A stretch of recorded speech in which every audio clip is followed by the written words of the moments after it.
Саламатсыздарбы, кандайсыңар? Мен Кыргызстанда жүргөн күчтүү кызыктарымды айтып берейин. Анткени мен башка мамлекеттин адамы болгондон кийин биякта аябай кызыктуу аңгемелер айтат экен. Биринчиси болсо, сен Кытайлык болуп туруп эмне үчүн кыргызча сүйлөй аласың дейт. Эмнеге орусча билбейсиң дейт. Экинчиси болсо, сен мусулмансың дейт.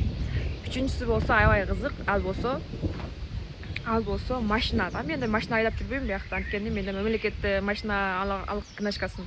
Ошо мен машина айдап жүрсөм, арт жакта ошол мындай кызыл чырак болот го, 1 2 3 деп көп болгончочу арт жактагылар адам дегенде лаваны басып деген ошентип калат экен да. Жүрөгүм түшүп, эмне болуп калды дейм да. Менчи оңго бурулам, солго барам, акырын айдап калсам деген лаваны басып пип деп экен, пип деп кулуп калат экен да.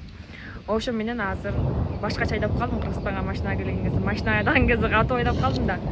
Анан биз жакта машинаны биз билбей калсак, мындай чырагы бар го, мындай мынтип коет, 1 2 кылып коет да, анан биз билебиз да. Бияктагылар андай кылбайт экен. Биякта аябай шашылыштап, арт жагынан каршы кубалап келаткандырчы, бир кээ бир байкелер ошондойт экен.